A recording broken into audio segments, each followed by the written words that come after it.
Hello everyone, आप सभी लोगों का स्वागत है टीचिंग परीक्षा के आज के इस वीडियो में, जिसके अंदर में फ्रेंड्स हम लोग हमारी सेटेट जुलाई 2024 के लिए सामाजिक विज्ञान की जो एक धमाकेदार श्रृंखला चला रहे हैं उसको एक कदम आगे बढ़ाएंगे। जितने भी लोग हमारे साथ में यहाँ पर में जुड़ चुके हैं उन सभी लोगों का बहुत बहुत स्वागत है। सभी को आदाब, नमस्कार, सत श्री अकाल, ladies and gentleman, boys and girls, आप सभी का स्वागत। नाउ फ्रेंड्स, मैं आप लोगों को बता दूं कि आज की जो श्रृंखला है हमारी, ठीक है, इसके बाद से हम लोग जो है फ्रेंड्स पूरा सब्जेक्ट जो है कल से पूरा हम लोग स्टार्ट करने वाले हैं। कल आप लोगों की, कल से मैं आप लोगों को जस्ट जो है 1 मिनट के अंदर में बता देता हूं।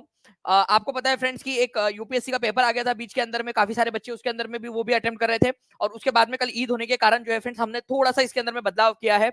19 तारीख को 29 को जो है फ्रेंड्स आप लोगों का कंप्लीट हिस्ट्री रहने वाला है, और कल आप लोग पूरा लाइव देखोगे। पूरा एक वीडियो के अंदर मैं पूरा का पूरा हिस्ट्री खत्म करूंगा, और साथ ही साथ में फ्रेंड्स आप लोगों के लिए जो है कुछ इस तरीके की टेस्ट भी हम लोग कोशिश करेंगे उसके अंदर से बनाने की, कुछ गिन चुन के क्वेश्चन, छोटा एक टेस्ट बनाने की कोशिश करेंगे, जिससे कि जो बच्चे ने पूरा लाइव सेशन देखा होगा उसका हिस्ट्री कल के कल पूरा कंप्लीट हो जाए। ठीक है, पूरा एनसीईआरटी बेस्ड। ठीक है, 20 को जो है फ्रेंड्स हम लोग यहाँ पर में आपका पूरा ज्योग्राफी करेंगे, ज्योग्राफी को पूरा कंप्लीट कर देंगे, चाहे जितना भी लंबा सेशन लेना पड़े हम लोगों को। ठीक है, और अगर आप लोग इस चीज के लिए रेडी हो तो जल्दी से लाइक का बटन भी दबा देंगे और मेरे को कमेंट करके भी बता देंगे कि सर बिल्कुल रेडी है। 21 को जो है फ्रेंड्स मैं पूरा कंप्लीट सिविक्स आप लोगों को करवा दूंगा। ठीक है, सिविक्स हम लोग पूरा का पूरा कंप्लीट कर लेंगे। और 22 को, ठीक है, सिर्फ एक वीडियो और आपका पूरा पेडागोजी जो है वो खत्म। ठीक है, एसएसटी का पेडागोजी, और ये यहां पर में जो है फ्रेंड्स पूरी तैयारी हो रही है 60 में से 60 दिलाने की आप लोगों को। जो भी संभव क्वेश्चन हो सकते हैं वो हर संभव क्वेश्चंस में करवाऊंगा आप लोगों को। इसके अलावा आप लोगों की जैसे ही 22 तारीख होती है, हम यहाँ शांत नहीं बैठने वाले। 22 तारीख से लेकर, ठीक है, 23 जब आती है आप लोगों की, 22 तारीख को ये खत्म होता है, 23 से लेकर लगातार हर रोज 60 में से 60 क्वेश्चंस की तैयारी हम लोग यहाँ पर में करने वाले हैं। हर रोज एक मॉक टेस्ट लूंगा, लाइव मॉक टेस्ट आप लोगों के वीडियो के अंदर में हर एक बच्चे ने देखना है, जिसके अंदर में हिस्ट्री, सिविक्स, ज्योग्राफी, पेडागोजी का बिल्कुल वैसा ही पैटर्न रहेगा जैसा एग्जाम के अंदर में पूछा जाता है, और आप लोगों को लगातार कराऊंगा। जो बच्चा ये 4 लेक्चर अच्छे से देख लेगा ना, उसकी पूरी की पूरी प्रैक्टिस यहाँ पर मैं करवाऊंगा, और उसके अंदर में जो भी घुमा फिरा के क्वेश्चन पूछे जा सकते हैं हर संभव क्वेश्चन आपको करवाऊंगा। तो जल्दी से फ्रेंड्स, ठीक है, पूरी टीम यहाँ पर में लगी हुई है, पूरी टीम आपके लिए मेहनत कर रही है। सभी लोग जल्दी जल्दी से इस सेशन को लाइक कर देंगे, और जहां भी शेयर कर सकते हो जल्दी से एक बार शेयर कर दीजिए इस सेशन को। हर एक ग्रुप, हर एक जगह पे जल्दी से शेयर कर देना है आप लोगों ने। पहले क्वेश्चन की तरफ में हम लोग आगे बढ़ते हैं फ्रेंड्स। बिल्कुल आप में से जितने भी लोग हैं फ्रेंड्स बीपीएससी वाले हैं या DSSB के लिए कर रहे हैं या सुपर टेट के लिए, यूपीटेट के लिए, वो बच्चे भी इसको जरूर देख सकते हैं, क्योंकि ये पूरा एनसीईआरटी बेस्ड रहेगा। ये कभी कभी मौका आता है, ठीक है, साल में एक बार मौका आता है इस तरीके से आप लोगों को पढ़ने का, जिसके अंदर पूरा डिटेल में आप लोग एक एक दिन के अंदर में पूरा प्रिपेयर हो सकते हो। 4 दिन मांग रहा हूं आप लोगों से आपके करियर के लिए, दे दो इसको यहाँ पर में। आप लोग जो है जिंदगी भर यहाँ पर में अपने प्रति थैंकफुल रहोगे कि आपने सही फैसला लिया था। एम्फोरा जो है फ्रेंड्स आपको बताना है क्या चीज है। एनसीईआरटी के अंदर में दिया हुआ है एम्फोरा के बारे में, और यहाँ पर मैं उम्मीद करता हूँ कि पोल भी बच्चों के पास में जाएगा कि यहाँ पर में एम्फोरा वॉज, ठीक है, एक क्या था एम्फोरा। तो एम्फोरा आप लोगों ने याद रखना है फ्रेंड्स। एम्फोरा जो है आप लोगों का, ठीक है, एक लंबा, ठीक है, और दोनों तरफ हाथ लगो वाला जार था। ठीक है, एक ऐसा जार जिसके तरफ में दोनों तरफ में इस तरीके से हैंड थे, हाथ। इसको इस्तेमाल जो है फ्रेंड्स क्यों किया जाता था, एम्फोरा का इस्तेमाल, ये भी क्वेश्चन आप लोगों से बन सकता है। तो जनरली जो है फ्रेंड्स शराब वगैरह रखने के लिए इसका इस्तेमाल किया जाता था, वाइन रखने के लिए, ठीक है, रोमन एम्पायर के समय में, या फिर इसके अंदर में ऑयल भी रखा जाता था, तेल रखने के लिए। ठीक है, तो ये याद रखेंगे आप लोग। एम्फोरा एक टॉल, एक बड़ा सा लंबा सा जार होता था, डबल हैंडेड, जिसके तरफ में दो तरफ में हैंडल होते थे, ठीक है, दो तरफ में। इसमें क्या रखा जाता था जल्दी से बताइए। दो चीज मैंने बताया आपको एनसीईआरटी के अनुसार। इसके अंदर में जो है फ्रेंड्स ग्रीक और रोमन एम्पायर के समय में ग्रीक लोग और रोमन लोग इसका इस्तेमाल करते थे एम्फोरा का। इसके अंदर में ये लोग या तो वाइन रखते थे, ठीक है, या फिर इसके अंदर में ऑयल रखते थे, तेल रखते थे। ठीक है, चलिए नेक्स्ट क्वेश्चन की तरफ में आगे बढ़ते हैं फ्रेंड्स। देखिए ये बड़ा वाला क्वेश्चन आप लोगों का, इसमें देखिए आप लोग आपका ये एक्चुअल क्वेश्चन है जो आपकी ऑनलाइन शिफ्ट के अंदर में पूछा गया था। आपको बताना है पृथ्वी पर उपलब्ध जल के बारे में निम्नलिखित में से कौन सा कथन सही है।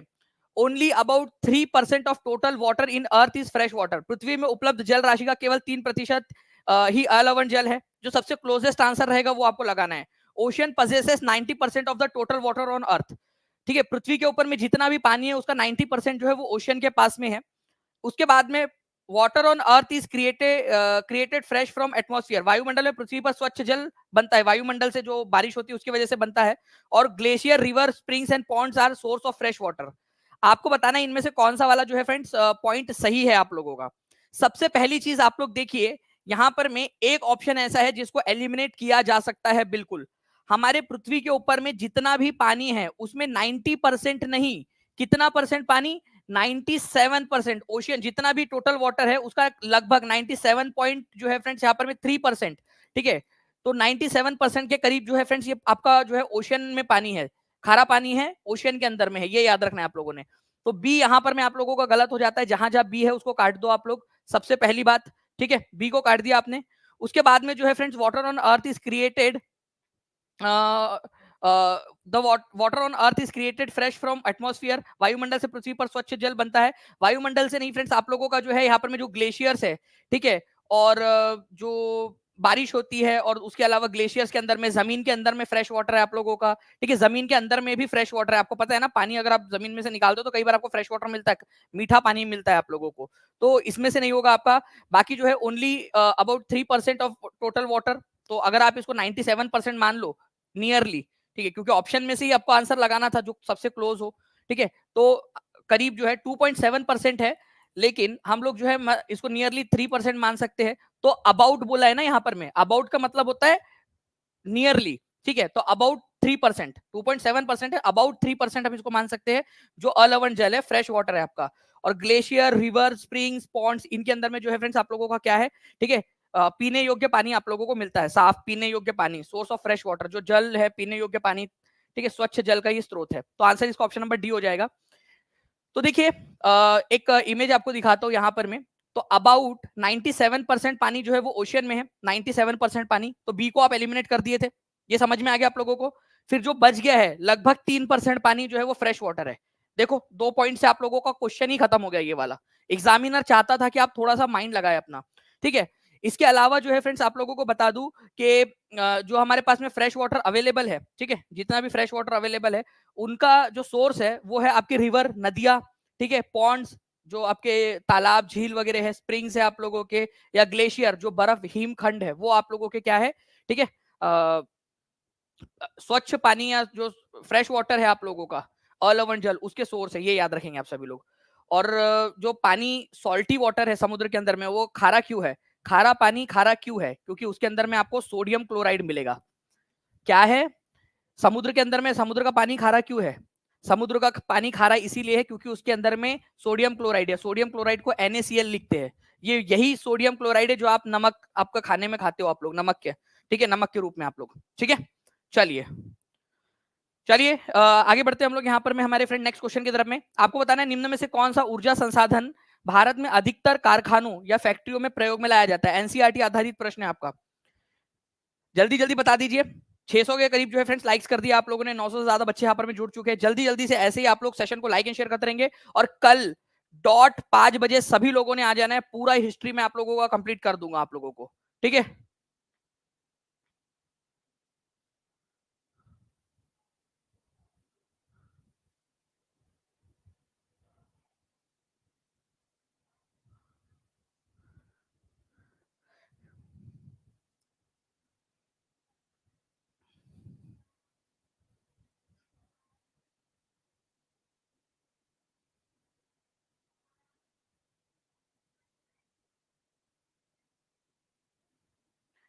चलिए यहाँ पर मैं एक जो यहाँ पर मैं प्रभात जी ने कुछ लिखा है, तुम पेपर करवाना मैं आऊंगा जरूर, दानिश सर का छात्र हूँ, कुछ करके आऊंगा जरूर, मुझे तुम्हारे पेपर बनाने की औकात देखनी है, हमारी जीत और तुम्हारी हार देखनी है, तुम रोज मैं तुमसे कलम से लड़ूंगा जिस रोज में परीक्षा हॉल। आगे शायद उनका और होगी, लेकिन उन्होंने कोशिश बहुत अच्छी की है, क्या बात है, बहुत बढ़िया सी उन्होंने लिखा है। ठीक है, तो देखिए फ्रेंड्स यहाँ पर मैं निम्न में से कौन सा ऊर्जा संसाधन भारत में अधिकतर कारखानों में प्रयोग में लाया जाता है, तो ये एनसीईआरटी वाली लाइन है आप लोगों की। कोयला जो है फ्रेंड्स आज भी भारत के अंदर में ज्यादातर फैक्ट्रीज के अंदर में इस्तेमाल किया जाता है ऊर्जा संसाधन के रूप में। देखिए एनसीईआरटी की लाइन, जो सबसे ज्यादा जो है फ्रेंड्स फॉसिल फ्यूल आप लोगों को मिलता है, सबसे ज्यादा प्रयोग में लाया जाने वाला या पाया जाने वाला जीवाश्मी ईंधन कौन सा है, डायरेक्टली क्वेश्चन बनेगा, सबसे ज्यादा पाया जाने वाला जीवाश्मी ईंधन।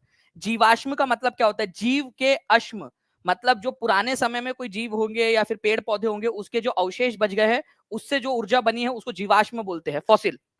तो सबसे ज्यादा पाया जाने वाला फॉसिल फ्यूल कोयला है, ठीक है। लाखों करोड़ों साल पहले जंगलों के जमीन में दब जाने के कारण ये बना था। आज भी जो है फ्रेंड्स हमारे भारत के अंदर में डोमेस्टिक फ्यूल के रूप में, इंडस्ट्रीज के रूप में, ठीक है, इलेक्ट्रिसिटी बनाने के लिए कोयले का इस्तेमाल होता है, ठीक है। इलेक्ट्रिसिटी जो है कोल से तैयार की जाती है थर्मल पावर प्लांट के अंदर में। आपको बता दूं फ्रेंड्स, इसको बरीड सनशाइन भी बोलते हैं, अंतर्रहित धूप या फिर जमीन में दबी हुई धूप। किसको कहा जाता है, ये क्वेश्चन आ सकता है आप लोगों से, जमीन में दबी हुई धूप किसको कहते हैं? तो जमीन में दबी हुई धूप कहते हैं आप लोग कोल को। डायरेक्टली क्वेश्चन आप लोगों का बनेगा ये, ठीक है। चलिए, तो friends coal producers of the world are, विश्व में कोयले का उत्पादन करने वाले सबसे अधिक जो देश है वो है चाइना, यूएसए, जर्मनी, ठीक है, रशिया, साउथ अफ्रीका, फ्रांस। और भारत के अंदर में जो है फ्रेंड्स रानीगंज का इलाका है, झरिया कोलफील्ड है, धनबाद है, बोकारो है झारखंड के अंदर में। ये ऐसे क्षेत्र है जहां पर में कोयले का उत्पादन बहुत अधिक मात्रा में होता है, ठीक है। चलिए, नाउ फ्रेंड नेक्स्ट क्वेश्चन की तरफ में आगे बढ़ते हैं। आपको बताना है कि ए और बी को पढ़े और सही विकल्प का चयन करें। देखिए, लैटिट्यूड्स के बारे में दिया गया है और लॉन्जिट्यूड के बारे में। Latitude is followed by the world either north और साउथ। लैटिट्यूड के साथ में नॉर्थ या साउथ लगता है, मतलब नॉर्थ लैटिट्यूड या साउथ लैटिट्यूड। अक्षांश के साथ में उत्तर या दक्षिण लगता है, उत्तरी अक्षांश या दक्षिणी अक्षांश। सही है या गलत है बताइए। Longitude of a place is followed by word either north और साउथ। लॉन्जिट्यूड के साथ में नॉर्थ या साउथ लगता है। अब ध्यान से समझना आप मेरी बात को। पहली बात तो लैटिट्यूड और लॉन्जिट्यूड क्या होता है ये पता होना चाहिए आपको, अक्षांश और देशांतर। देखिए फ्रेंड्स, हमारी जो ये अर्थ है ना, ठीक है, हमने क्या किया है, सबसे पहली बात तो हमारे बिल्कुल अर्थ के सेंटर में ऐसा एक गोला बना दिया है। एक बॉल लीजिए आप और उसके बिल्कुल सेंटर में, ठीक है, एक लाइन, एक जो है रेखा, एक सर्कल बना दीजिए। जैसे कि मान लीजिए ये ग्लोब है आपका, ठीक है, इसको क्या करिए आप ऐसा बिल्कुल बीच में से, आई होप आप लोग देख पा रहे होंगे यहाँ पर में। तो ये जो लैटिट्यूड है ना, ये आपका गोला, ये पूरा सर्कल है। ये जो बीच में आप सिल्वर कलर का देख पा रहे हो, ये क्या है, लैटिट्यूड आपका इक्वेटर। तो गोल है वो पूरा, है ना, सर्कल है। तो ये सर, आप लोग जब एक 2D मैप में देखते हो तो आप लोगों को एक सीधी लाइन दिखाई देती होंगी, बट एक्चुअल में वो क्या है, एक्चुअल के अंदर में वो पूरा सर्कल है, ठीक है, क्योंकि हमारी अर्थ गोल है तो वो सर्कल होता है आप लोगों का पूरा। तो ये सर्कुलर है। फिर ऐसे ही थोड़े और जो है ऊपर में हमने और सर्कल बनाया, ठीक है, ऐसे। तो इक्वेटर के ये 0 डिग्री हमने नाम दे दिया इसको। जैसे जैसे आप ऊपर में जा रहे हो, ये आपके नॉर्थ वाले लैटिट्यूड बन रहे हैं। जैसे कि ये 1 डिग्री नॉर्थ हो गया, मान लीजिए 2 डिग्री नॉर्थ हो गया फॉर एग्जाम्पल, ठीक है, 30 डिग्री नॉर्थ हो गया। तो नॉर्थ में बना रहे तो नॉर्थ वाली लाइन। वैसे ही अगर हम लोग जो है फ्रेंड्स साउथ में बनाते हैं, मान लीजिए, ठीक है, अगर हम साउथ में बनाएंगे इसको तो ये 1 डिग्री साउथ हो जाएगा, 2 डिग्री लैटिट्यूड साउथ, ठीक है। तो अक्षांश जो होते हैं ना आप लोगों के, वो एक तो पहली बात तो सर्कुलर होते हैं। लैटिट्यूड क्या होते हैं, सर्कुलर होते हैं, गोलाकार होते हैं। ये एक चीज याद रखना आप लोगों को, सर्कुलर होते हैं, ठीक है, गोलाकार, गोलाकार होते हैं, ओके। उसके बाद में इनके साथ में नॉर्थ या साउथ लगता है, ये बिल्कुल सही है आप लोगों का, ठीक है, पहला वाला बिल्कुल सही है। अब दूसरे वाले की बात करते हैं। जो आप लोगों के अक्षांश होते हैं ना, या देशांतर जो होते हैं आप लोगों के, वो खड़े खड़े होते हैं। ये ऐसे ऊपर से नॉर्थ पोल से स्टार्ट करके, ठीक है, साउथ पोल तक। अब आपको एक लाइन दिख रही होंगी, बट आप इसको समझने की कोशिश कीजिए, ठीक है। अगर मैं यहाँ पर मैं आप लोगों को थोड़ा सा समझाने की कोशिश करूं, तो मान लीजिए ये नॉर्थ पोल है आपका, ठीक है, नॉर्थ पोल। यहां से ऐसा आप एक लाइन खींचने की कोशिश करोगे और साउथ पोल तक जाओगे, साउथ पोल तक। नॉर्थ पोल से ऐसे स्टार्ट करोगे और साउथ पोल तक जाओगे, तो ये सेमी सर्कल बनेगा कि नहीं बनेगा? आप तो इतने समझदार बच्चे हो यार, आप लोग बताइए, ठीक है, सेमी सर्कल बनेगा, ये अर्धवृत्त बनेगा। तो आपने एक चीज क्या सीखी, लॉन्जिट्यूड अर्धवृत्ताकार होते हैं, ठीक है, वो ऊपर से नॉर्थ पोल से स्टार्ट होकर साउथ पोल पे खत्म होते हैं, अर्धवृत्ताकार होते हैं वो, ठीक है। और दूसरी चीज, उनके साथ में क्या लगता है, अगर ये ईस्ट वाला जो इलाका है उसके साथ में लगेगा ईस्ट, अगर ये इधर में 1 डिग्री ईस्ट, 2 डिग्री ईस्ट, और अगर मान लीजिए इधर में है ये, ठीक है, वेस्ट में, तो 1 डिग्री वेस्ट, 2 डिग्री वेस्ट। तो लॉन्जिट्यूड के साथ में आपका नॉर्थ एंड साउथ नहीं लगता, क्या लगता है आप लोग बताएंगे मुझे, ठीक है, थोड़ा सा सोचिए और बताइए। आप लोग समझ गए होंगे आई होप यहाँ पर में, ठीक है, वेरी गुड। खरबूजे की एक खाप की तरह जो है आप बिल्कुल देख सकते हो, जो ऐसे ऐसे दिखते हैं आप लोगों को, ओके। तो लैटिट्यूड और लॉन्जिट्यूड आपको समझ में आ गया होगा। तो आंसर यहाँ पर में बी वाला गलत है, ठीक है, पहला वाला सही है आप लोगों का। ये उम्मीद है मुझे कि आप लोग जो अच्छे से समझ गए यहाँ पर में।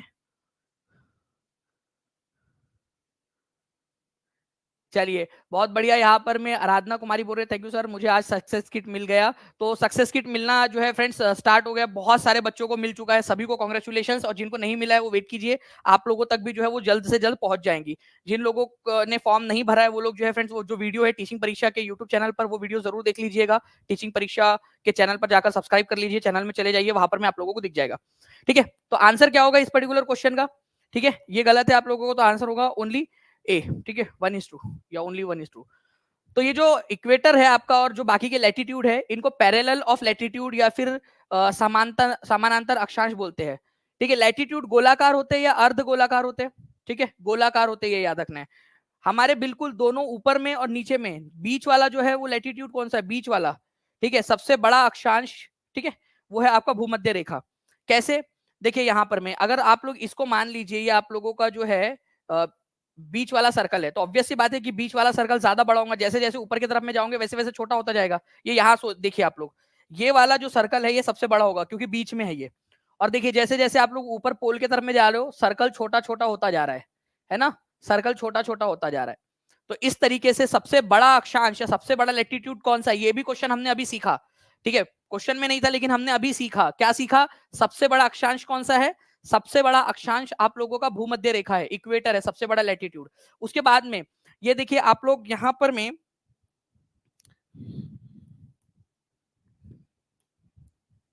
ये देखिए यहां पर से आप लोग जो है इस तरीके से जो सेमी सर्कल बनाते हो, ठीक है, अर्धवृत्त बनाते हो, तो कोई भी बना लीजिए, उनका उनका लेंथ उतनी ही रहेगी। ठीक है, पूरे पृथ्वी के ऊपर में कहीं पे भी बना लीजिए आप, उसमें कोई सबसे बड़ा देशांतर कौन सा है, सबसे छोटा देशांतर कौन सा है, वो नहीं होता है, क्योंकि वो अर्धवृत्ताकार होते हैं। ठीक है, इसी वजह से उसके अंदर में कोई भी बड़ा छोटा नहीं होता। हाँ, लेकिन जो आपका अक्षांश है उसके अंदर में बड़ा छोटा हो सकता है, क्योंकि पृथ्वी इस तरीके से गोल है, जैसे जैसे पोल की तरफ में जाओगे वैसे वैसे उसका सर्कल छोटा होता जाता है।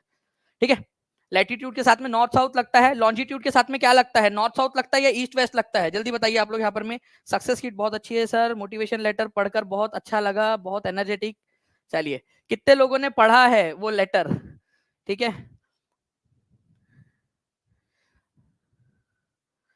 कितने लोग हैं जिन्होंने वो लेटर पढ़ा है?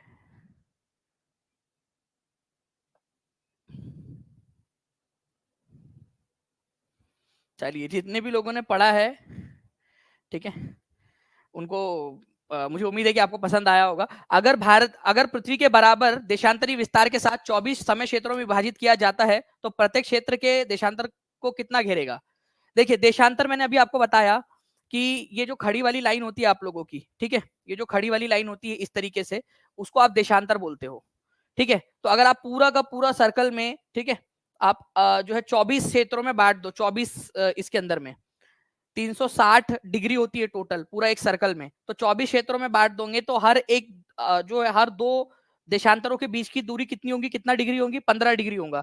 क्यों? क्योंकि देखिए 15 डिग्री यहां पर में, ठीक है, फिर 15 डिग्री यहां पर में, ऐसा करते करते पूरा सर्कल जब आप बनाओगे तो 15 को 24 से जब आप मल्टीप्लाई करते हो तो आप लोगों का जो है 360 आ जाता है। ठीक है, तो सिंपल सी बात है कि 360 आप लोग कर लोगे वहां पर में, 360 आपका बन जाएगा, है ना, 360 डिग्री। तो हर 15 डिग्री के एंगल के ऊपर में अगर आप एक रेखा खींचोगे तो ऐसे 24 जो है क्षेत्र बन जाएंगे आपके पूरे पृथ्वी के अराउंड में। 15-15 डिग्री के ऊपर में एक एक आप लोगों को देशांतर खींचना पड़ेगा। ठीक है, तो यहाँ पर मैं आप लोग देखिए फ्रेंड्स, यहाँ से लेकर यहाँ तक, फिर यहाँ से यहाँ तक 15-15 डिग्री का करोगे आप लोग तो 24 क्षेत्रों में डिवाइड हो जाएगा। मतलब कि हर जो है आप लोगों का, ठीक है, 15 डिग्री का मतलब, क्योंकि 24 क्षेत्रों में डिवाइड किया मतलब 24 घंटे, तो हर 15 डिग्री का मतलब 1 घंटा होता है आप लोगों का। ठीक है, हर 15 डिग्री के डिस्टेंस के ऊपर में 1 घंटे का फर्क आता है पृथ्वी के ऊपर में। देखिए फ्रेंड्स, एक क्वेश्चन है आपका, इफ एन अर्थक्वेक हैपेंस, अगर एक अर्थक्वेक होता है तो सरफेस जो है अर्थ की वाइब्रेट करने लगती है, भूकंप आया तो ऐसा ऐसा हिलने लगती है पृथ्वी। आपको बताना है कि जो ये वाइब्रेशन है ये बहुत दूर तक जा सकती है। कौन सी चीजें हैं इनमें से जो आपको अर्थक्वेक को समझने में मदद करेंगी?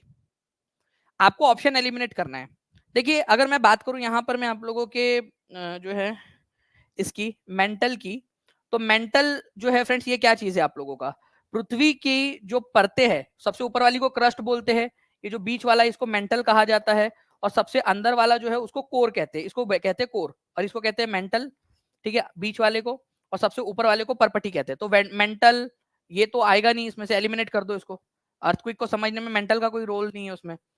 ठीक है, क्रेटर का मतलब क्या होता है? क्रेटर का मतलब होता है फ्रेंड, जब पृथ्वी के ऊपर में कोई एक धड़ाम से जो है एक उल्कापिंड गिरता है, और यहां पर में जो सॉरी, तो फ्रेंड्स यहां पर में एक जो गड्ढा बन जाता है ना, इसको आप लोग क्रेटर कहते हो, ये याद रखना आप सभी लोगों ने, क्रेटर कहते हो आप लोग इस चीज को। ठीक है, क्रेटर। गड्ढा जो बन जाता है, तो वो भी अर्थक्वेक से रिलेटेड इसका कोई लेना देना नहीं है, गैस का भी कोई लेना देना नहीं है। तो आंसर आप लोगों का ऑप्शन नंबर ए हो जाएगा। एपी सेंटर का मतलब क्या होता है, जहां पर में जो है आप लोगों का अर्थक्वेक जनरेट होता है उसको कहते हैं एपी सेंटर। ठीक है, तो एपी सेंटर यहां पर में जहां पर में अर्थक्वेक जनरेट हुआ है उसके जस्ट ऊपर वाला जो पॉइंट है, एग्जैक्टली ऊपर वाला जो पॉइंट है अर्थक्वेक के जनरेट होने के, उसको एपी सेंटर कहते हैं।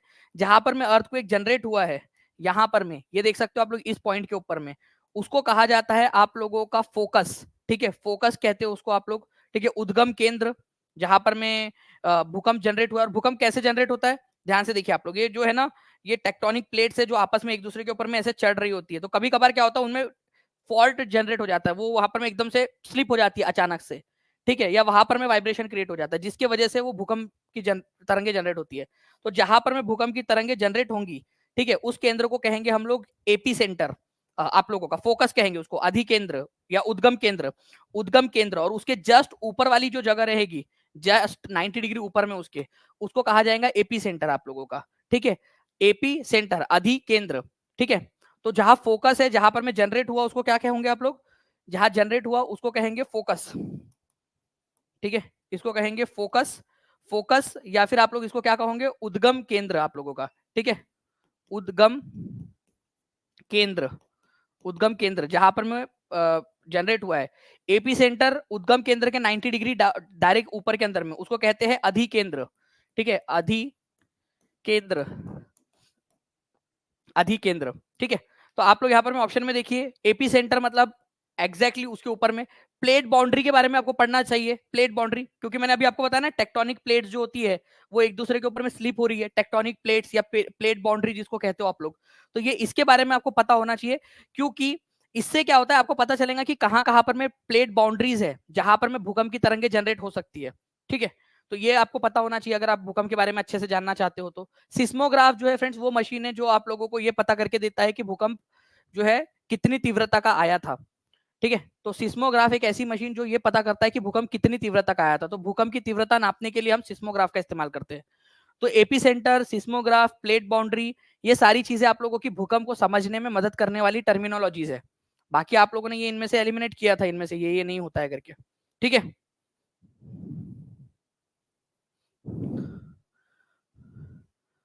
ओके, चलिए जल्दी जल्दी से सभी लोग जो है फ्रेंड्स लाइक एंड शेयर भी करते रहेंगे। यहाँ पर मैं नगमा आसिफ जी ने लिखा है कि प्लीज लाइक कर दीजिए, प्लीज फ्री का लाइक्स होता है, फिर भी पता नहीं लोग क्यों कंजूसी कर रहे हैं। बिल्कुल नगमा जी, बिल्कुल सही बात है आपकी।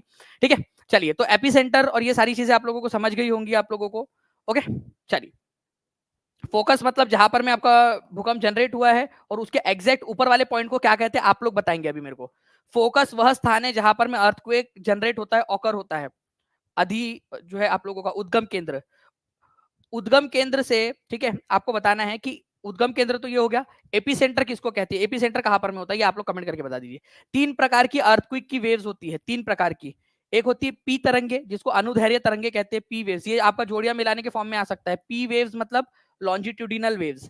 ठीक है, एस वेव्स मतलब ट्रांसवर्स वेव्स, एल वेव्स मतलब सरफेस वेव्स। ठीक है, तो ये तीन प्रकार की वेव्स है। अभी आप लोगों को फिलहाल में सीटेट के पर्सपेक्टिव से जो है इसके अंदर में नहीं जाना है कि ये क्या होता है, ठीक है, किस तरीके से काम करता है।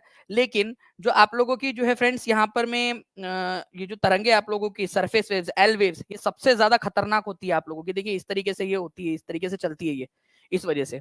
ठीक है, सरफेस वेव्स, रेलेस वेव्स भी इसको कहते हैं, सबसे ज्यादा खतरनाक होती है। पी वेव्स आप लोगों की लॉन्जिट्यूडिनल, ऐसे आगे पीछे ये प्रोपोगेट होती है। ठीक है, एस वेव्स इस तरीके से चलती है, और सरफेस वेव्स जिसको एल वेव्स भी कहते हैं, ये आप लोगों की बहुत ज्यादा जो है तहलका मचाती है, सरफेस वेव या पृष्ठीय तरंगे जिसको कहते हैं।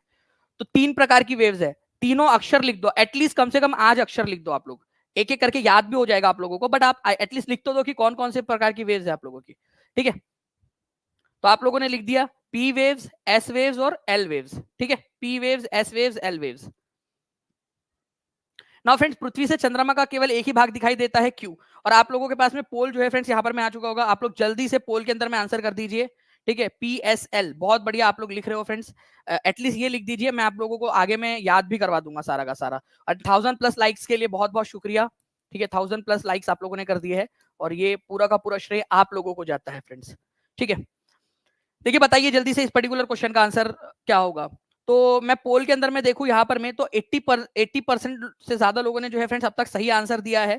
ठीक है, मुझे उम्मीद है कि ये जैसे जैसे लोग और आंसर करेंगे तो ये आंसर और आगे बढ़ता जाएगा। ठीक है, 85% है अब तक, 86, 85, 86, 85 इस तरीके से हो रहा है यहाँ पर में। तो मैं अगर बात करूं आप लोगों से, तो पृथ्वी से चंद्रमा का केवल एक ही भाग दिखाई पड़ता है, क्योंकि ठीक है आपका पृथ्वी से, ठीक है, जो चंद्रमा को समय लगता है, time taken by the moon, चंद्रमा को जो समय चाहिए मूव अराउंड द अर्थ, पृथ्वी के अराउंड घूमने के लिए, उतना ही समय जो है वो आप लोगों का वो लेता है पृथ्वी के अराउंड घूमने में। तो खुद के अराउंड घूमने में और पृथ्वी के अराउंड घूमने में लगने वाला समय एक जैसा ही है, इसी वजह से उसका एक ही भाग हमेशा सामने रहता है। जैसे देखिए यहाँ पर में, ठीक है, यहाँ पर आप देख पा रहे हो ये वाला भाग अभी इसका सामने है, यहाँ पर में आप देखिए। ठीक है, अब देखिए इसको और घुमाते हम, देखिए अभी भी यही वाला भाग सामने है, क्योंकि ये अपना खुद का भी चक्कर लगा रहा है, आप इसको भी देखते रहिएगा। ठीक है, और आगे देखिए, फिर देखिए यहाँ पर मैं अभी भी खुद का चक्कर लगा रहा है ये, और अभी भी यही हिस्सा सामने है। ठीक है, देखते जाइए आप लोग, देखिए ये अपना बहुत बड़ा एक चक्कर लगा चुका है यहाँ पर में। ठीक है, फिर भी अभी भी इसका एक ही हिस्सा सामने में है। ठीक है, आप देखिए इसको, आप इमेजिन करिए, आप इसको जो है खुद से समझने की कोशिश कीजिए, दिमाग की बत्ती जलेंगी आपकी, जितना ज्यादा दिमाग इस्तेमाल करोगे इमेजिन करने में और क्रिएटिविटी लाने में, उतना ज्यादा दिमाग बढ़ता है।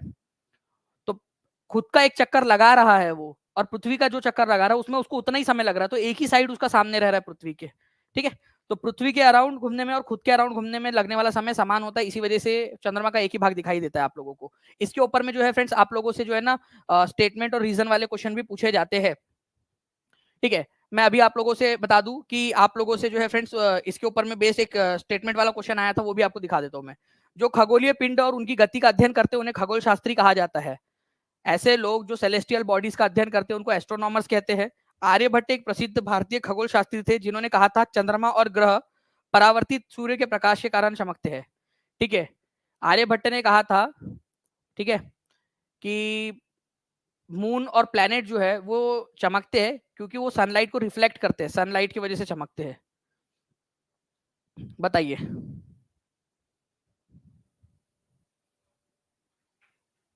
देखिए फ्रेंड्स, अगर मैं बात करूं आप लोगों से यहाँ पर में, ठीक है, यहाँ आप लोगों का दोनों के दोनों स्टेटमेंट जो है वो बिल्कुल सही है आप लोगों के। ऐसे पर्सन्स जो सेलेस्टियल बॉडीज का अध्ययन करते हैं उनको क्या कहा जाता है, उनको एस्ट्रोनॉमर्स कहा जाता है, खगोल शास्त्री इनको कहते हैं हम लोग, ये बिल्कुल सही है।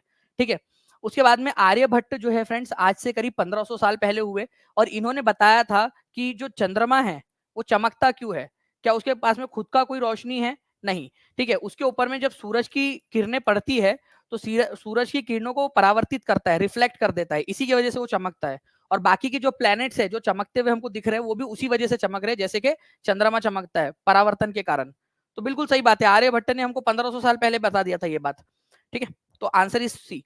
देखिए ये फ्रेंड्स एनसीईआरटी बेस्ड क्वेश्चन है आप लोगों का, एनसीईआरटी के स्टेटमेंट पर आधारित बनाया गया है, तो प्लीज इसको याद रखिए आप लोग। और मैं आपको फिर से बता दूं कि कल सारे के सारे बच्चे जो है फ्रेंड्स यहाँ पर में एग्जैक्ट 5 बजे आ जाएंगे आप लोग, सभी के सभी लोग, ताकि आप लोग जो है जो पूरा हिस्ट्री है मैं कल जो करवाने वाला हूँ पूरा आप लोग अच्छे से कर सके। हर एक बच्चा 5 बजे डॉट आ जाएगा, क्योंकि उसके बाद में टेस्ट भी होंगे आप लोगों की छोटी सी। ठीक है, तो सी इज द करेक्ट आंसर, और कल पूरा हिस्ट्री मैं खत्म कर दूंगा आपका। Those who study the celestial bodies, ठीक है, उनको एस्ट्रोनॉमर्स कहा जाता है। और आर्यभट्ट, ठीक है, ये आलिया भट्ट से इसका कोई लेना देना नहीं है, नहीं तो बोलेंगे सर आलिया भट्ट इसकी वंशज है, नहीं, वो अलग है। ठीक है, आर्यभट्ट जो है फ्रेंड्स मून, और आर्यभट्ट ने कहा था मून और प्लेनेट जो है वो सन की रिफ्लेक्शन के, सन की लाइट के रिफ्लेक्शन की वजह से चमकते हैं। देखिए अब एक और क्वेश्चन आपका ज्योग्राफी का, वैसे तो मैं आपको ज्योग्राफी भी करवाने वाला हूँ पूरा का पूरा। ठीक है, जिन लोगों को सक्सेस किट नहीं मिली है, ठीक है, उनको सक्सेस किट जो है वो और मिल जाएगी। ठीक है, डोंट वरी, टेंशन मत लीजिए, आप लोग मिल जाएंगे आपको, आप हो सकता है ट्रांजिट में हो। सक्सेस किट मिल गई, thank you sir and all teaching Pariksha team ji, thank you Renu Gupta ji, और आप का भी अभिनंदन। ठीक है, देखिए अगर मैं बात करूं आप लोगों से friends, full moon night happens again after every Fortnite. अब ये फोर्टनाइट का मतलब क्या होता है, ये आपके लिए एक शब्द है इंग्लिश का, याद रखना आप लोग। ठीक है, हर 2 सप्ताह बाद हर 15वां जो दिन रहता है ना आप लोगों का, उसको आप फोर्टनाइट बोलते हो। 15 दिन, हर 15 दिन के बाद वाला समय जो रहता है उसको फोर्टनाइट बोलते हैं। तो पूर्णिमा की रात, ठीक है, हर 2 सप्ताह के बाद होती है, केवल 2 ग्रहों के चारों ओर घेरे है। ठीक है, घेरे है मतलब वो छल्ले है, रिंग्स है। ठीक है, छल्ले, ठीक है, छल्ला होना चाहिए था यहाँ पर मैं आप लोगों का, छल्ले। ठीक है, वो छल्ले पता है ना आप लोगों को कि तुझको ही छल्ला पहनाऊंगा वरना कुंवारा मर जाऊंगा, वो रिंग टाइप का, वो वैसा वाला छल्ला, लेकिन ये वाला रिंग थोड़ी अलग वाली है। तो दो ग्रह नहीं है फ्रेंड्स आप लोगों के, और भी है। आर्यभट्ट ने कहा कि चंद्रमा और ग्रह परावर्तन के कारण चमकते हैं। तो देखिए ये तो अभी आपने देखा, बिल्कुल सही है, ये भी आप लोगों का सही है। ठीक है, तो बताइए यहाँ पर मैं आंसर क्या होगा आपका। ओके, तो देखिए अगर मैं आप लोगों से बात करूं फ्रेंड्स पूर्णिमा की, ठीक है, पूर्णिमा आप लोगों का, पूर्णिमा का मतलब होता है फुल मून, जिस दिन आप लोगों का जो है फ्रेंड्स, आप लोगों का जो है पूरी तरह से, ठीक है, पूरी तरह से चंद्रमा जो है आप लोगों को दिखाई देता है, पूरा फुल चंद्रमा आप लोगों को दिखाई देता है।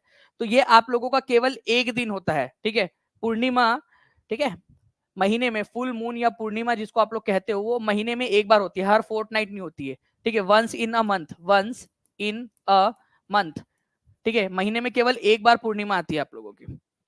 तो यहाँ पर मैं यहाँ क्या बोला है आप लोगों को, फोर्टनाइट हर 15 दिन में होती है, तो ये गलत हो जाएगा आपका। केवल दो प्लैनेट्स है जिनके अराउंड रिंग्स है, गलत है आपका। कौन कौन से प्लैनेट्स है जिनके अराउंड रिंग्स है आप लोगों की, तो बृहस्पति है, शनि है, यूरेनस है, और इसके अलावा मैं आप लोगों को बता दूं फ्रेंड, नेपच्यून जो है ना उसके अराउंड भी रिंग्स है। एनसीईआरटी में बृहस्पति, शनि और यूरेनस दिया है, बट आप नासा की वेबसाइट चेक कर सकते हो, उसमें नेपच्यून भी दिया हुआ है आप लोगों का, ठीक है। तो बट अभी फिलहाल के लिए आप लोग याद रखिए बृहस्पति, शनि, यूरेनस, ठीक है, इनके अराउंड के अंदर में क्या है, रिंग्स है, उनके अराउंड छल्ले है, ठीक है। छल्ले कैसे होते हैं अगर मैं आपको दिखाना चाहूँ तो ये सैटर्न का आप देख पाते हो, ये ज्यादा बड़ा है इस वजह से आपको दिख जाता है सैटर्न के छल्ले। वैसे ही आप लोगों के जो है ना, ये देखिए आप लोग, विच प्लैनेट्स हैव रिंग्स, ये एक इमेज है आप लोगों की। तो जुपिटर के अराउंड में भी है, सैटर्न के भी है, यूरेनस और नेपच्यून के अराउंड भी है। एनसीईआरटी में दिया नहीं है नेपच्यून, लेकिन एनसीईआरटी को बताना चाहूंगा मैं कि नासा की वेबसाइट थोड़ा सा रेफर कर लेंगे तो नासा ने लिखा हुआ है कि नेपच्यून के अराउंड भी रिंग है, ठीक है। जो हम लोगों ने भेजा हुआ था ना, हमारे जो मिशन है जो जुपिटर के पास से गए, उन्होंने साफ देखा है कि वहां रिंग्स है नेपच्यून के अराउंड में भी, ठीक है। शनि की जो रिंग्स है वो आप लोगों को ज्यादा अच्छे से दिख जाती है क्योंकि थोड़ी सी ज्यादा बड़ी है वो, इस वजह से। ओके, चलिए, ये याद रखना है आप सभी लोगों ने फ्रेंड्स। क्या देखा हमने, पूर्णिमा जो है महीने में कितने बार होती है, पूर्णिमा जो है महीने में एक ही बार होती है, ठीक है। ओके, पूर्णिमा महीने में एक ही बार, फुल मून जो है वो एक ही बार होता है आप लोगों का।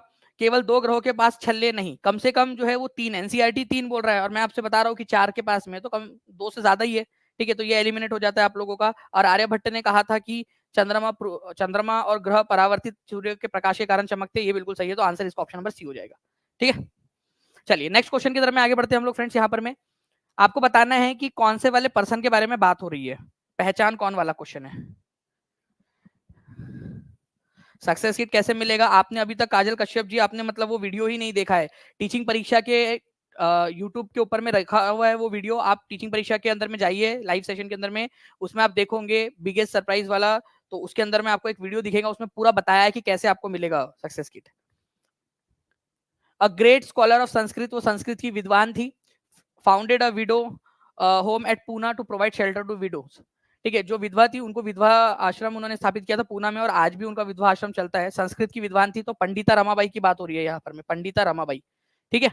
तो पंडिता रमाबाई के बारे में अगर बात करूं तो ये संस्कृत की विद्वान थी, और ये हिंदुइज्म के अगेंस्ट उन्होंने काफी सारी बातें लिखी है। संस्कृत की विद्वान थी फिर भी हिंदुइज्म के अगेंस्ट उन्होंने बात लिखी है। उनका मानना था कि जो अपर कास्ट की जो महिलाएं हैं, अपर कास्ट हिंदू वुमेन, उनकी स्थिति ज्यादा खराब है। देखो, अपर कास्ट और लोअर कास्ट, हमारे भारत के अंदर में कास्ट सिस्टम है, आपको पता है, कुरीति है हमारे भारत में। तो उन्होंने कहा कि अपर कास्ट की महिलाओं के लिए ऐसा समझा जाता है कि भाई वो ज्यादा अच्छे स्थिति में होंगी, जबकि उसका उल्टा होता है। उन्होंने कहा कि अपर कास्ट की जो हिंदू महिलाएं हैं उनकी स्थिति ज्यादा खराब है as compare to lower caste की महिलाएं। अपर कास्ट की महिलाओं के ऊपर में जो है अलग अलग प्रकार के रीति रिवाज, बंधन, ये वो लगा दिया जाता है कि अगर मंथली जो है उनका अगर मेंस्ट्रुअल साइकिल चल रहा है तो वो किचन में नहीं जा सकती, ये नहीं कर सकती, वो नहीं कर सकती, और बहुत सारी उनके ऊपर रोक टोक लगाते हैं, ठीक है। जबकि लोअर कास्ट के अंदर में एटलीस्ट उनको फैमिली का सपोर्ट तो होता है महिलाओं को, ऐसा इनका मानना है। तो इन्होंने जो है एक बुक लिखी है, और ये क्वेश्चन आता है कि मिजरेबल लाइव्स ऑफ किसकी, अपर या लोअर कास्ट, किस कौन सी महिलाओं के बारे में उन्होंने लिखा है, अपर कास्ट की महिलाओं के बारे में उन्होंने लिखा है, ये याद रखना है आप लोगों ने, ये क्वेश्चन बनता है एग्जाम के अंदर में। उन्होंने जो है वो विधवा जो हो जाती थी महिलाएं, या जिनको पति ने निकाल दिया या उनके रिलेटिव ने घर से निकाल दिया है, तो उनके लिए उन्होंने विधवा आश्रम बनाया था, ठीक है। और उनको सपोर्ट, इकोनॉमिकली सपोर्ट कर सके खुद को, वो ऐसे उनको स्किल सिखाते थे, अचार पापड़ वगैरह बनाना, वो सब सिखाया जाता था ताकि वो खुद को संभाल सके। जैसे जैसे हम वायुमंडल की परतों में ऊपर की तरफ में जाते हैं तो क्या होता है, ठीक है, जल्दी बताइए आप लोग। और कल आप लोगों की 5 बजे हिस्ट्री की क्लास है, ये आप लोगों को पता है ना? ठीक है, सभी लोगों को पता है कि कल हम पूरा का पूरा कंप्लीट हिस्ट्री करने वाले हैं, और उसके बाद में ज्योग्राफी, सिविक्स, पेडागोजी, और उसके बाद में 60-60 नंबर की क्लास लेने वाला हूं। तो आप लोगों के लिए क्या करना है, आपने ये चारों लेक्चर पूरे देखिए, आप लोग पूरा कंप्लीट अपने आप को मोटिवेट कीजिए, क्योंकि जब मैं 60-60 क्वेश्चन की आप लोगों की लाइव मॉक टेस्ट लूंगा, तो उसमें आपको 60 में से 60 नंबर लेकर आने हैं। ये याद रखिए आप लोग। कितने लोग रेडी है, चैलेंज एक्सेप्ट करते हैं कि 60 में से 60 लेकर आएंगे? जितने भी मैं 10 आप लोगों को मॉक टेस्ट कराऊंगा, 10 के 10 में आप लोग 60 में से 60 नंबर लेकर आओगे। ठीक है, जैसे जैसे हम वायुमंडल की परतों में ऊपर की तरफ में जाते हैं, प्रेशर इंक्रीज होता है, ठीक है, टेम्परेचर डिक्रीज होता है। देखिए जैसे जैसे हम ऊपर की तरफ में जाते हैं ना, तो प्रेशर जो है वो आप लोगों का क्या होता जाता है, कम होता जाता है। क्यों प्रेशर कम क्यों होता है? क्योंकि जितना ज्यादा हवा रहेंगी उतना ज्यादा प्रेशर, जैसे जैसे हम ऊपर जाते हैं हवा कम कम होती जाती है, तो हवा कम होगी तो प्रेशर भी कम होगा। तो जैसे हम ऊपर जाएंगे प्रेशर इंक्रीज नहीं डिक्रीज होता है। क्यों डिक्रीज होता है? क्योंकि हवा की मात्रा कम है ऊपर में। ठीक है, प्रेशर डिक्रीज होता है बट टेम्परेचर इंक्रीज होता है, बोल रहा है यहाँ पर में। Pressure and temperature remain same, नहीं ऐसा तो नहीं है। Pressure decreases but change in temperature varies, ये बिल्कुल सही है। क्यों, मैं बताता हूँ आप लोगों को। देखिए फ्रेंड्स, सबसे ज्यादा प्रेशर जो होता है ना, वो समुद्र सतह के पास में होता है। जैसे जैसे आप ऊपर जाते हो प्रेशर कम होता जाता है, ये तो बिल्कुल सही है।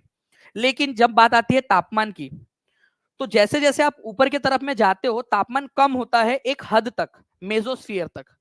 ठीक है, तीसरे नंबर की जो लेयर है, जैसे ही आप चौथी लेयर में जाते हो थर्मोस्फीयर में, ठीक है, तापमंडल के अंदर में, वैसे उसके बाद क्या होता है, आपका तापमान जो है फ्रेंड्स वो बढ़ने लगता है।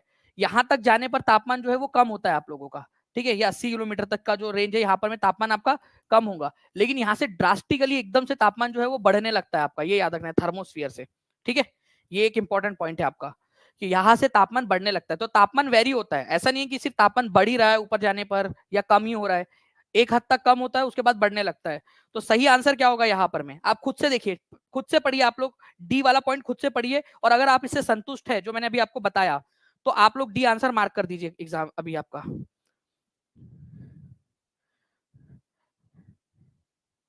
सिया, सौरभ, वर्ड, ठीक है, मुझे सक्सेस किट कब मिलेंगी? अब सिया जी, आप कौन से वाले देश के अंदर में रहते हो? युगांडा, ठीक है, केनिया, कहाँ रहते हो आप? मुझे बताओगे नहीं कि आप कहाँ रहते हो, तो मुझे कैसे पता चलेगा आपको कब मिलेंगी? ठीक है,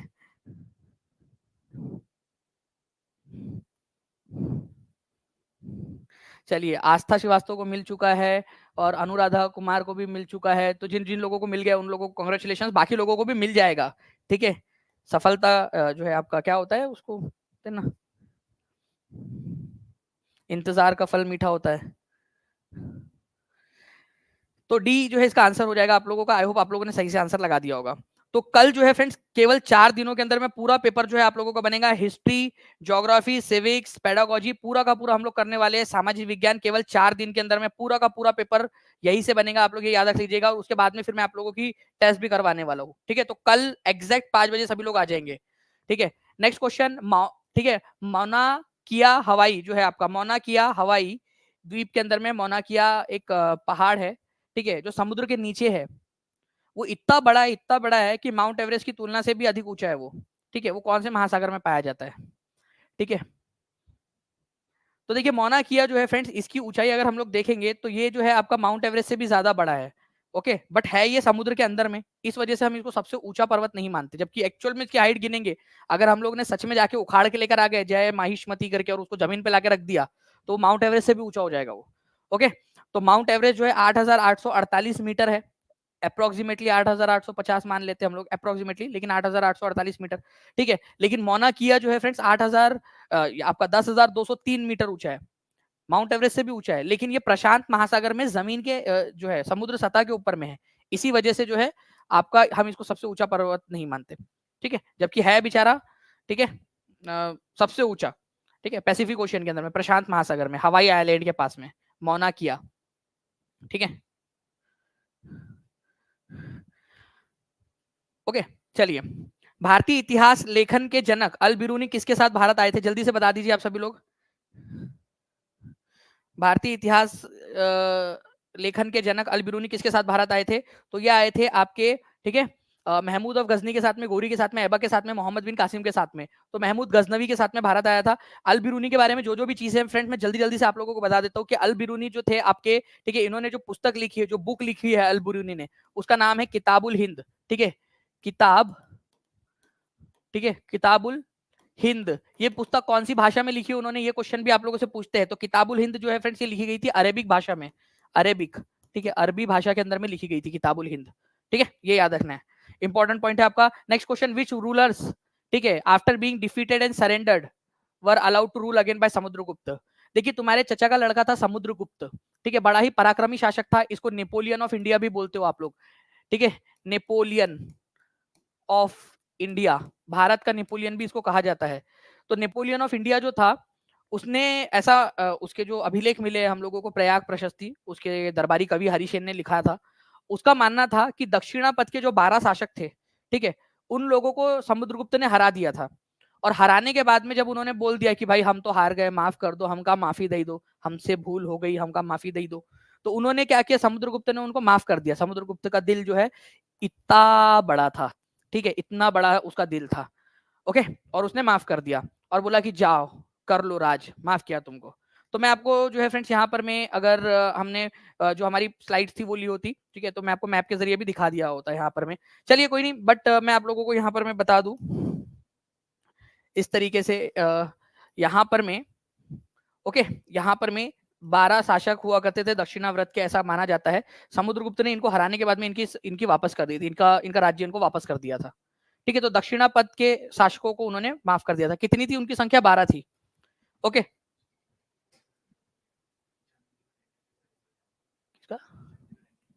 जी, तो देखिए फ्रेंड्स, एक खबर आई है आप लोगों की, चंडीगढ़ एनटीटी के जितने भी बच्चों ने चंडीगढ़ एनटीटी का दिया होगा, उन लोगों का जो है रिजल्ट आउट हो चुका है। तो जिन्होंने दिया होगा वो जाकर देख सकते हैं चंडीगढ़ एनटीटी का, ठीक है। तो आर्यव्रत के जो शासक थे फ्रेंड्स, उनकी संख्या 9 थी और उनको जो है समुद्रगुप्त ने उनको अपने राज्य में मिला लिया था। दक्षिणापथ के जो शासक थे उनकी संख्या 12 थी और उनको समुद्रगुप्त ने जो है हराने के बाद में अपने शासन करने की अनुमति दे दी थी उनको, ठीक है। चलिए ना फ्रेंड्स, अब देखिए यहाँ पर मैं आप लोगों का हिंदी के अंदर में जो है वो आप लोगों को दिखाई नहीं दे रहा है क्वेश्चन, लेकिन मैं अभी आप लोगों को जो है करके देता हूँ, ठीक।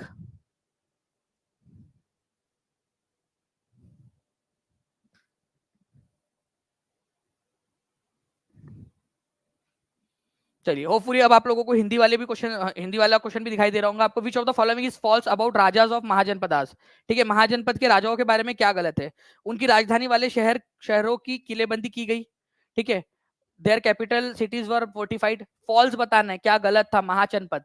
ऐसा माना जाता है फ्रेंड्स कि आज से करीब 2500 साल पहले, ठीक है, भारत के अंदर में जो है बड़े बड़े महाजनपद थे, 16 महाजनपद हुआ करते थे, उनकी सिटीज हुआ करती थी, ठीक है, किलेबंद शहर हुआ करते थे, उनके पास में बड़ी आर्मी हुआ करती थी, depend only on occasional gift for maintaining army, वो केवल गिफ्ट पे डिपेंडेंट थे, ठीक है, depend only on occasional gift, जो कभी कभार उनको गिफ्ट मिल जाते थे उस पर डिपेंड रहते थे। अरे इसकी भैंस का अंडा, ठीक है, इतनी बड़ी आर्मी मेंटेन करेंगे तो क्या केवल गिफ्ट के ऊपर में डिपेंड रहेंगे क्या, ठीक है, आप लोग खुद बताओ कि क्या गिफ्ट के ऊपर में डिपेंड रह के इतनी बड़ी आर्मी मेंटेन कर सकते हैं क्या आप लोग, ठीक है, कि भाई हाँ जी दूसरे लोग आएंगे गिफ्ट दे देंगे तो हम लोग सैलरी दे देंगे। अरे उनको पैसे देना पड़ता, टैक्स लेते थे ये लोग, टैक्स टैक्स वाली सिस्टम, कर प्रथा यहाँ से शुरू हुई थी आप लोगों की, ठीक है। तो टैक्स वाला सिस्टम, ये वाला ये गलत है पॉइंट आपका, कि वो केवल और केवल जो है वो कभी कभार मिलने वाले उपहार पर निर्भर रहते थे। कैसे निर्भर रह लेंगे यार, आप प्रैक्टिकल बात बताओ यहाँ पर, मैं ऐसे कैसे निर्भर रह लेंगे, ठीक है, कि कभी कभार जो मिलने वाला गिफ्ट है उसके ऊपर में, ठीक है। देखिए महाजनपद के जो शासक थे उनमें से एक एग्जाम्पल बिंबिसार भी है। बिंबिसार महाजनपद का, मगध महाजनपद का राजा था, मगध महाजनपद, मगध, ठीक है, मगध महाजनपद का राजा था वो, मगध महाजनपद का राजा था बिंबिसार, ठीक है, मगध महाजनपद का पहला राजा। ये पता है आपको, सीटेट में भी आया था मगध महाजनपद का पहला शासक कौन था, ठीक है, और ये एफकेट की जो एयरफोर्स वाली एग्जाम होती है ना उसमें भी आया था, क्योंकि एनसीईआरटी में दिया हुआ है इस वजह से, ठीक है, तो सी इज द करेक्ट आंसर। तो करीब 2500 साल पहले महाजनपद हुआ करते थे और इंपॉर्टेंट थे ये क्योंकि इन्होंने बड़े शासन हो गए थे, बड़े राज्य बन गए थे ये, इनकी कैपिटल सिटीज थी। इनसे पहले जो जनपद हुआ करते थे ना, उनकी कोई कैपिटल सिटी नहीं होती थी। महाजनपद के पहले जो जनपद वाला शासन था, केवल छोटे छोटे जनपद हुआ करते थे, महाजनपद के पहले जनपद हुआ करते थे। उनकी उनकी आर्मी नहीं होती थी, ना उनकी कैपिटल होती थी, ना जो है राजा का कोई पैलेस होता था। बट महाजनपद जब से शुरू हुआ 2500 साल पहले, कोई जनपद बड़े बड़े जो हो गए थे महाजनपद हो गए थे, उन्होंने कैपिटल बनाना स्टार्ट कर दिया, अपनी राजधानी बड़ी आर्मी रखना स्टार्ट कर दिया, बड़े बड़े पैलेसेस होते थे, किलेबंद पैलेस होते थे उनके, ठीक है, और ये लोग टैक्स लिया करते थे, रेगुलर टैक्स, ताकि आर्मी को सैलरी दे सके। सप्तऋषि, तारामंडल और नॉर्थ स्टार, इनके बारे में कौन सी वाली बात सही है? 1475 बच्चे यहाँ पर मैं देख रहे हैं, 1250 लाइक से, जल्दी जल्दी से सेशन को लाइक एंड शेयर भी करते रहेंगे फ्रेंड्स आप लोग, ठीक है। जी हाँ बिल्कुल, अभी भी डिस्ट्रिक्ट को यूपी के अंदर में जो है ना, डिस्ट्रिक्ट को जनपद, ऐसे नॉर्मल भाषा में जनपद कहा जाता है। तो सप्तऋषि और ध्रुव तारे के बारे में सही कथन सही कथन को पहचानिए। देखिए Saptarishi is a group of 7 star that forms a part of Ursa Major और बिग बियर कॉन्स्टेलेशन, ठीक है। एक्चुअली क्या है ना, 7 तारे हैं इस तरीके से, 1 2 3 4 5 6 7, ऐसे चम्मच की तरह दिखते हैं ये, ठीक है। मैं यहाँ पर मैं इसको ऐसा बना भी देता हूँ, यहाँ पर मैं, आप देखिए इस तरीके से ये चम्मच की तरह दिखते हैं। अब क्या है, नीचे वाले जो 2 तारे हैं ना आपके, ठीक है, ये नीचे वाले जो 2 तारे हैं, इनको आप क्या करिए, नीचे वाले 2 तारों से ऐसी एक लाइन खींचिए आप, ठीक है। तो यहाँ पर मैं आपको एक चमकता हुआ तारा दिखाई देगा, इसको कहते हैं नॉर्थ स्टार, या फिर इसको पोल स्टार भी कहते हैं, नॉर्थ स्टार या पोल स्टार इसको कहा जाता है, ठीक है। तो north star indicate the south direction, अरे यार नॉर्थ स्टार नॉर्थ डायरेक्शन बताएगा ना, साउथ डायरेक्शन क्यों बताएगा वो, ठीक है। नॉर्थ डायरेक्शन साउथ डायरेक्शन क्यों बताएगा, नाम ही उसका नॉर्थ डायरेक्शन, नॉर्थ स्टार है, ठीक है। तो पहला वाला सही है आप लोगों का कि सप्तऋषि 7 तारों का समूह है, ठीक है, जिसके जो कि उर्सा मेजर या बिग बियर कॉन्स्टिलेशन का भाग है, ठीक है। तो आंसर यहाँ पर में क्या हो जाएगा आप लोगों का? अच्छा तीसरा स्टेटमेंट भी है क्या, north star is also called pole star, ये सही है आपका, ठीक है। इसको पोल स्टार भी बोलते हैं क्योंकि हमेशा नॉर्थ पोल के तरफ में दिखता है आपको, नॉर्थ पोल। अगर नॉर्थ पोल कहाँ है ये ढूंढना है ना, तो पहले पोल स्टार ढूंढो, नॉर्थ स्टार ढूंढो, वही पोल स्टार कहलाएगा आपका, इसको पोल स्टार भी कहते हैं आप, ध्रुव तारा, ठीक है। तो ध्रुव तारे के नाम से भी इसको जाना जाता है, या पोल स्टार के नाम से भी इसको जानते हैं आप लोग। तो पहला और तीसरा सही है आपका, तो पहला और तीसरा कहा दिया है आपका, ऑप्शन नंबर बी में दिया हुआ है, ठीक है। तो B is the correct answer, ठीक है। देखिए ये बच्ची, ये यहाँ पर मैं देखिए, यहाँ पर मैं 1 2 3 4 5 6 7 7 तारे, नीचे वाले 2 तारे जो है इनसे एक रेखा खींचो, ठीक है। यहाँ पर मैं नॉर्थ स्टार आपको दिखेगा। आपने देखा होगा ना ये सिस्टम, कितने लोगों ने ऑब्जर्व किया कभी ना कभी आसमान में, ठीक है। अगर आप लोगों ने आसमान में कभी देखा हो तो आपको ऐसा सिस्टम दिखा होगा, ऐसे 7 तारे दिखाई देते हैं इस तरीके से, ऐसे 7 तारों का समूह आपको दिखता है चम्मच के आकार का। कभी देखना आप लोग, ऑब्जर्व करना, ठीक है। कभी समय निकाल के आराम से अपनी सीटेट की एग्जाम के बाद, नहीं तो पता चले रात में जाके पूरा रात भर जो है ना 3-4 रात लगा के ये दुख रहे कि मैं पढ़ाई कर रहा हूँ करके, या पढ़ाई कर रही हूँ। ओके चलिए, तो वो नीचे वाले 2 तारों को मिला ऐसे जोड़ोगे तो ये बिग डिपर या उर्सा मेजर इसको बोलते हैं, उसका पार्ट है ये उर्सा मेजर का, ठीक है। तो सप्तऋषि किसका पार्ट है? Ursa Major constellation, big bear constellation का पार्ट है। कॉन्स्टिलेशन या फिर नक्षत्र मंडल का मतलब क्या होता है? तारों की बनी हुई आकृति, तारों की बनी आकृति। तारे जो है ना अलग अलग आकृतियां बनाते हैं, ये तारे हैं, तो आप तारों को मिलाकर जो है कुछ भी बना सकते हैं। देखो ये यहाँ पर मैं ऐसा अपने बना दिया, ठीक है, ये आपकी जो है पतंग बन गई, ठीक है, इस तरीके से। तो आप जो तारों से जो अलग अलग पैटर्न्स बनाते हो ना, उसको आप नक्षत्र मंडल या कॉन्स्टिलेशन कहते हो। चलिए इस पर्टिकुलर क्वेश्चन का आंसर करेंगे आप सभी लोग। Identify the meridian of longitude from the given characteristics. दी गई विशेषताओं के आधार पर देशांतर याम्योत्तर पहचाने। Value of the line is 0 degree, ठीक है। जो याम्योत्तर है, मेरिडियन है, लॉन्जिट्यूड ऑफ मेरिडियन मतलब वो बताया ना मैंने आपको कि जो देशांतर होते हैं बहुत सारे देशांतर है, तो जो 0 डिग्री वाला देशांतर है ना आपका बिल्कुल बीचों बीच वाला, ठीक है, उसको मेरिडियन कहते हैं, आपको प्राइम मेरिडियन आपको उसको कहा जाता है। Value of the line is 0 degree, ठीक है। देशांतर याम्योत्तर या प्रमुख याम्योत्तर उसको कहा जाता है। The line runs from north pole to south pole, ठीक है, नॉर्थ पोल से लेकर साउथ पोल तक वो लाइन जाती है, नॉर्थ पोल से साउथ पोल तक, बिल्कुल सही बात है। The line passes through Greenwich, Greenwich से जाती है वो, ठीक है। तो आप लोगों की ये कौन सी वाली लाइन है? प्राइम मेरिडियन है, प्रमुख याम्योत्तर आप लोगों की। 0 डिग्री वाली लाइन को क्या बोलते हैं आप लोग? प्राइम मेरिडियन, मुख्य याम्योत्तर कहते हैं, ठीक है। तो बहुत सारी याम्योत्तर है आप लोगों के, ठीक है, बहुत सारी जो है फ्रेंड्स इस तरीके से आप देखोगे, ठीक है। आप लोगों का ये इस तरीके से बनती है आपकी पूरी टोटल 360। तो 360 में से ये वाली जो लाइन है ना आपकी 0 डिग्री वाली लाइन, ठीक है, उसको आप लोग प्राइम मेरिडियन या प्रमुख याम्योत्तर कहते हो। ग्रीनविच से जाती है नॉर्थ पोल से साउथ पोल, तो सारी की सारी जाती है। 0 डिग्री वाली लाइन बोल दिया था और ग्रीनविच बोल दिया था, इससे हम पहचान लिए कि प्राइम मेरिडियन की बात हो रही है, लंदन से जाती है वो। और पूरी दुनिया का समय जो है फ्रेंड्स यही से मापा जाता है, उसी से। Which of the following is false? Erstwhile princely states was for the period 47-48 to 31 अक्टूबर 1956। पूर्ववर्ती रियासतें 1947-48 से 31 अक्टूबर 1956 की अवधि के लिए थी। असत्य बताना है आप लोगों ने। पूर्ववर्ती रियासतें,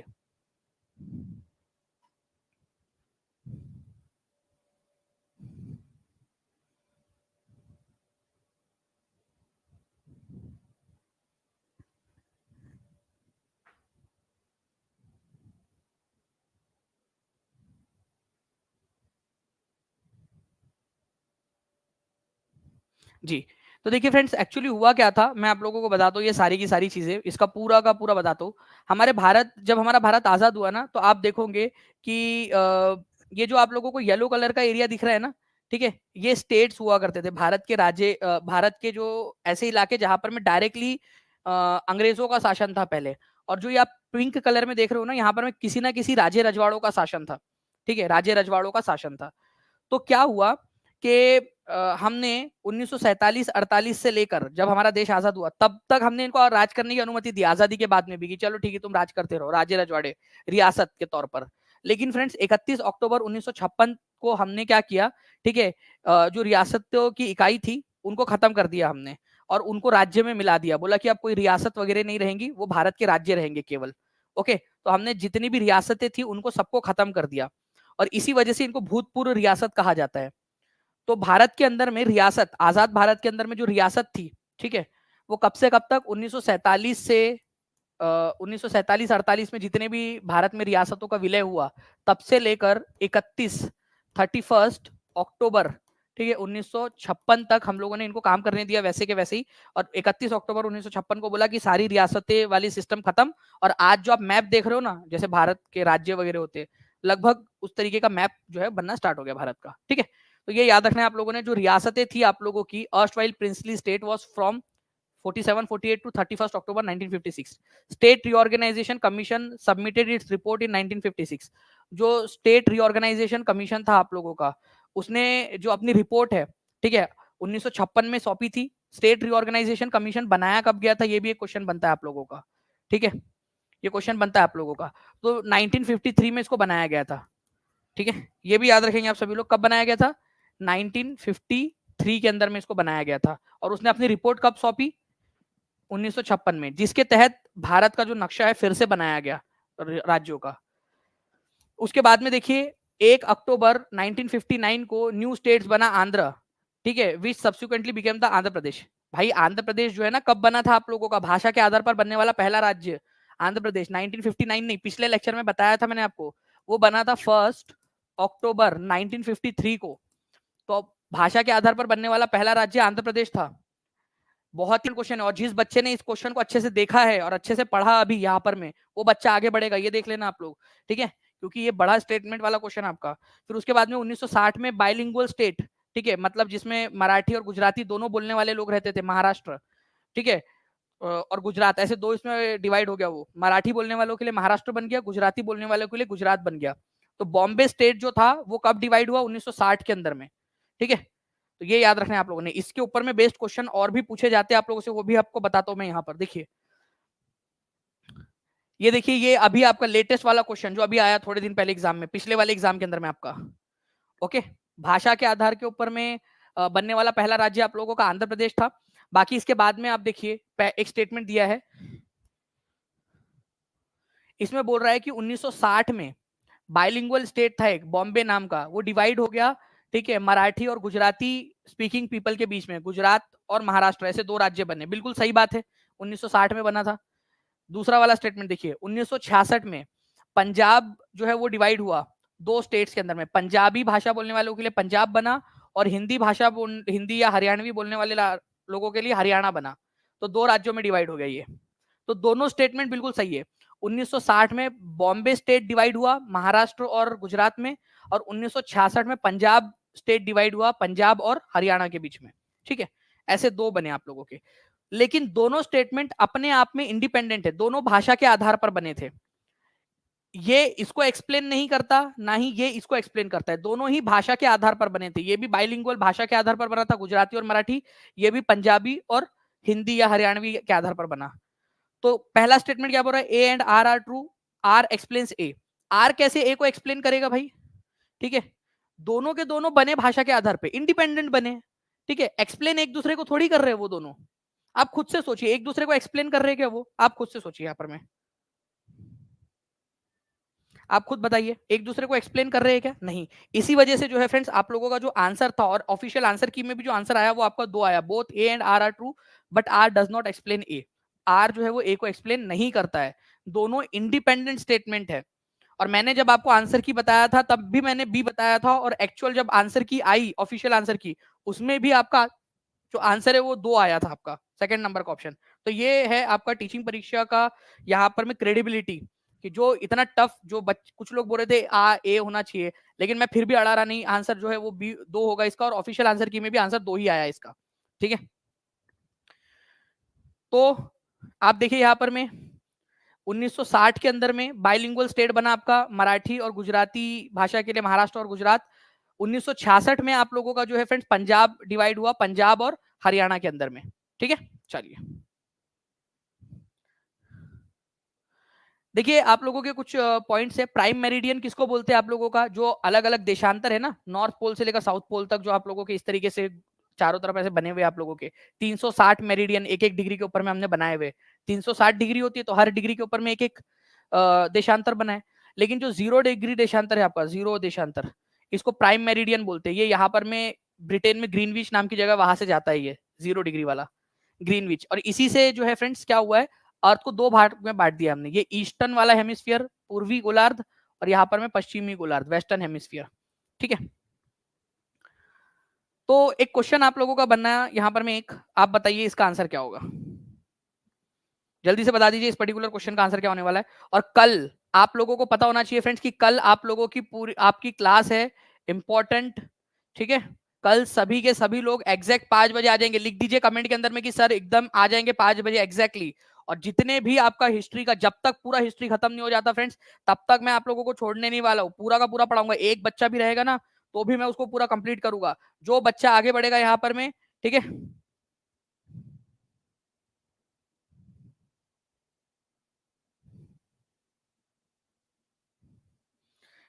सर अकबर से संबंधित क्वेश्चन आया था ऐसे कि सुलह कुल जजिया कर मजर कर्मानुसार लगाने को दिया था, आपकी वजह से हम सही किए थे। चलो क्या बात है, ठीक है, बहुत बढ़िया पीहू जी। और जो बच्चा अच्छे से देखेगा वो अच्छे से आगे बढ़ेगा। जिनको भी सक्सेस किट मिल चुकी है उनको कॉन्ग्रेचुलेशन। ठीक है, तो if you are moving from north pole to south pole, उत्तरी गोलार्ध से उत्तरी ध्रुव से दक्षिणी ध्रुव की तरफ में जा रहे हैं, तो आपको क्या मिलेगा? ठीक है, तो सबसे पहले यहाँ पर में आर्कटिक सर्कल आप लोगों को मिलेगा फ्रेंड्स। ठीक है, आर्कटिक सर्कल, ओके। यहाँ पर मैं आर्कटिक सर्कल, नॉर्थ पोल से जा रहे हो तो 66.5 डिग्री नॉर्थ में आर्कटिक सर्कल आपका। फिर और नीचे आओगे 23.5 डिग्री साउथ के ऊपर, 23.5 डिग्री नॉर्थ पे, साउथ नहीं है यहाँ पर, ये नॉर्थ होना चाहिए था। ठीक है, नॉर्थ 23.5 डिग्री नॉर्थ के ऊपर में आपका ट्रॉपिक ऑफ कैंसर। ठीक है, और नीचे आओगे तो ये इक्वेटर मिलेगा आपको। ठीक है, फिर tropic of Capricorn 23.5 degree south पे, जिसको मकर रेखा कहते हैं, और 66.5 डिग्री साउथ। ठीक है, साउथ है ये यहाँ पर में, south 66.5 degree south Antarctic circle आप लोगों का, विषुवत रेखा। ठीक है, और यहाँ पर में भी आप लोग देख लीजिए थोड़ा सा, ये 66.5 डिग्री आप लोगों का, 66.5 डिग्री। ठीक है, दक्षिणी ध्रुव जो है आप लोगों का विषुवत रेखा के 66.5 डिग्री के अंदर में दक्षिणी ध्रुव व्रत इसको कहते हैं आप हिंदी में। ओके, तो ये आपका आर्कटिक, नॉर्थ पोल से साउथ पोल की तरफ में आप आ रहे हो ऐसे।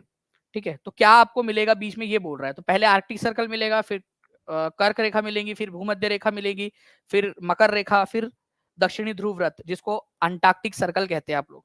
तो कहा दिया हुआ है ये आंसर के अंदर में, सबसे पहले आर्कटिक सर्कल। ठीक है, तो अंटार्कटिक तो नहीं होगा क्योंकि नॉर्थ से साउथ जा रहे हो आप लोग। ठीक है, फिर उसके बाद में ट्रॉपिक ऑफ कैंसर होना चाहिए आपका, Tropic of Cancer 23.5 degree north में, फिर इक्वेटर, फिर tropic of Capricorn and Antarctic Circle. ठीक है, तो आंसर क्या हो जाएगा आप लोग जल्दी से लगाइए यहाँ पर में। और एक क्रम जो है अगर लिख सकते हो तो लिख भी दीजिए यहाँ पर में। 1400 से ज्यादा बच्चों ने यहाँ पर में लाइक भी कर दिया फ्रेंड्स। यहाँ पर में पूरी बारात लेकर आएंगे सर कल पढ़ने के लिए। चलिए बहुत अच्छी बात है नगमा जी। और ऐसे ही जितने भी लोग हैं सारे लोग जो है, अभी आप उस सेशन पर जाओगे, मैं एक चीज ऑब्जर्व करता हूँ फ्रेंड्स हमेशा, कि इतनी मेहनत हम लोग करते हैं आप लोगों के लिए, इतना ज्यादा जो है सारे की पूरी टीम लगी रहती है। आप लोगों से क्या मांगते, एक हेल्प कि आप लाइक कर सकते हो, शेयर कर सकते हो उस सेशन को, ठीक है, नोटिफाई मी का बटन दबा सकते हो, सब्सक्राइब कर सकते हो। ये चीज आपसे मांगते हैं। मैं देखता हूँ हमेशा कि इतने सारे बच्चे देख रहे होते हैं, अभी भी देखिए यहाँ पर मैं 1400 के करीब बच्चे हैं। जैसे ही मैं सेशन बंद करूंगा, मैं क्या ये एक्सपेक्ट कर सकता हूँ कि 1000, चलो मैं मानता हूँ कि कुछ बच्चे जो है यहाँ पर में ऐसा फरामोश होते हैं, वो लोग नहीं करेंगे। क्या मैं यहाँ पर मैं ये मान सकता हूँ कि कल वाला सेशन जो है आप लोगों का, उसमें 1000 लाइक्स जो है वो आज के आज ही हो जाएंगे आप लोगों के? ठीक है, बताइए। और आप लोग भी, एक एक बच्चा जो यहाँ पर मैं देख रहा है, उसकी जिम्मेदारी रहेगी कि वो जहां जहां इस सेशन को शेयर कर सकता है वहां शेयर कर देगा, ताकि ज्यादा से ज्यादा बच्चे उस सेशन को लाइक कर सके, शेयर कर सके उसको। ठीक है, क्या मैं ये उम्मीद करूं आप लोगों से? चलिए, तो मैं ये उम्मीद कर रहा हूँ आप सभी लोगों से, देखते हैं कि कितने लोग जो है इस बात को मानते हैं। ओके, और मैं कल आप लोगों से मिलूंगा। जब तक आपका पूरा हिस्ट्री कल खत्म नहीं हो जाता, स्टार्टिंग से लेकर एंडिंग तक पूरा आप लोगों को पढ़ाऊंगा। उसके बाद में ज्योग्राफी, उसके बाद में आप लोगों का सिविक्स, और फिर पेडागोजी आप लोगों की। ठीक है, और उसके बाद में फिर कंटिन्यूस आप लोगों की टेस्ट भी लूंगा। ठीक है, तो चलिए कल मिलते हैं फ्रेंड्स, एग्जैक्ट 5 बजे हम लोग। ओके, अभी मैं सेशन बंद करूंगा, आप लोग वहां पर में जाइएगा उस सेशन के अंदर में। ठीक है, पहले उस सेशन में जाइएगा। अभी यहाँ पर मैं आपकी टेस्ट भी आप लोगों को उसी सेशन के अंदर में मिलेंगी। यहाँ पर मैं पिन उस सेशन में, उस जो है उस सेशन के अंदर में आपकी जो टेस्ट है उसको भी पिन कर दिया जा रहा है, ताकि आप लोग वहां जाके उस सेशन के ऊपर में जाकर पहले लाइक कर दीजिए, नोटिफाई में कर दीजिए, लिख दीजिएगा वहां कि हम आ जाएंगे सर। और फिर आप लोग जो है आप जो है टेस्ट भी दे सकते हो उसके अंदर में। ठीक है, उस सेशन में टेस्ट को पिन भी कर दिया गया आप लोगों के लिए। चलो, thank you very much, take care and bye, God bless you all. Success kit जिनको मिल गई है उनको बहुत बहुत अभिनंदन आपका। और आपको जो है आप लोग लेटर भी आप लोगों ने पढ़ा है, तो काफी अच्छी बात है। चलिए, ओके, चलो, thank you very much, take care and bye. और आप लोग जो है जिन लोगों को लेटर मिल गया वो वीडियो जरूर इंस्टाग्राम के ऊपर में पोस्ट कर देना, टीचिंग परीक्षा को टैग करते हुए। ठीक है, चलिए, thank you very much, bye friends, thank you.